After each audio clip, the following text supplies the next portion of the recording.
Hello everyone. So, ngayon, kakatapos ko lang mag-straight ng buhok ko. So, ang buhok ko kasi guys is kulot siya. Nagmana ako sa mama ko. And kaya, talagang pinagtsatsagaan ko siyang unatin. Kasi ayoko ng kulot. Kasi ikaw ba naman maitim ka tapos kulot ka pa. So, ang labas mo yan. So, yan. So, magbablog-vlog ako ngayon kung paano magkilay guys. So, ano lang natin yung buhok para hindi sumampag na Naglagay na ako ng yung serum sa mukha. Nalalagay na lang ako ng cream. So, yan.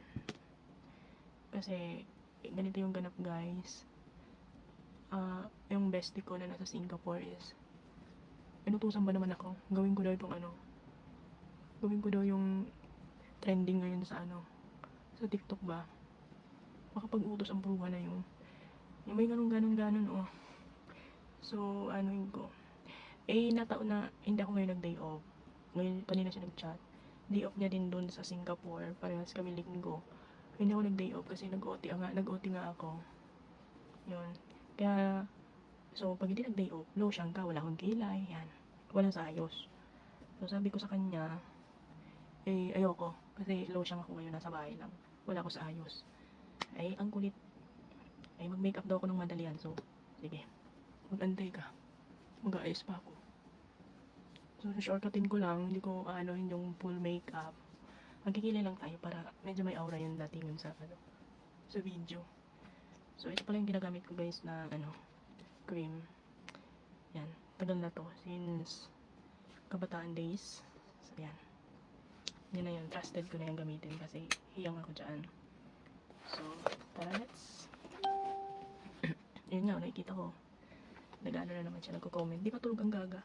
Anong oras na? Alas 11 na dito. So, yan. So, ito pala yung gagamitin ko guys. Ang liwanag kasi ng ilaw. So, yan. O2O siya. And then, nag-mix ako nito. Ito, nabili ko lang ito dito sa Hong Kong na. Maganda yung shade niya. Kaya, pinaghahalo ko sila. Parang ito muna inuuna ko. Then, isusunod ko to. Yung parang basta yun. Tingnan nyo na lang. Hindi ko ma-explain. So, yan. Una, suklayin lang muna natin yun. Ganyan lang kasi yung kilay ko guys. Kasi bata pa ako talagang nagbunot-bunot na ako ng kilay. Kaya ang nangyari yan, lumipis. So yan. Ito guys oh, dalawang kulay siya. May black and then brown. So ito yung gamit na gamit ko, halata naman. Ito yung ginagamit kong brush. Brush ng O2O. Kasama na siya pag binili mo. Sa Pinas ko pa ito nabili guys.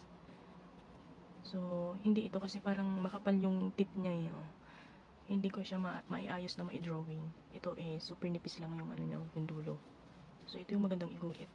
So, tara let's gawin na natin. So, yan. Dapat ganito guys, kapag nagkikilay ka is relax ka. Yan. Focus. Kasi pag nagkikilay, nag-appear yan sa kung paano ka ma-relax. Kasi pag hindi ka relax, parang din yung kilay mo. Yung bang baku-baku. So, yan. Ang ganito yung ginagawa ko guys. Dito muna ako mauna sa gitna. Yan. Ganyan. So, kung nakikita nyo. Yan. Guhitan ko ng ganun. Then, tsaka ako, hindi ito sa may unahan. So, nagagamit ako guys ng salamin kasi hindi ko maano masyado dito. Nagduling ako sa camera. So, yan. Kasi pagdating dito sa may unahan, dapat medyo manipis lang siya. Kasi para hindi nalata na drawing yung mo. So, yan. Diyan pa lang. Dito ako magsisimula lagi sa baba.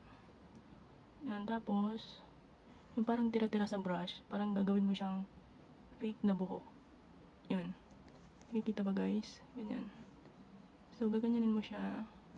Parang iba-brush-brush mo. Yan. Para parang mag-volumize. So, ganyan. Ayan. And then, next ko tong O2O. Pang ibabaw ko ito.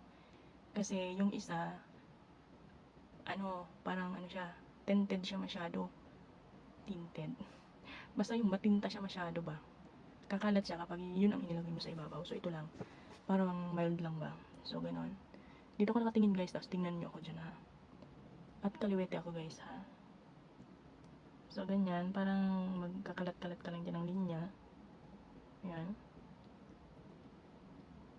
Ayan. Drawingan mo lang ng ganyan. And guys, pag nagkikilay pala guys, simula dito hanggang dito dapat pantayan.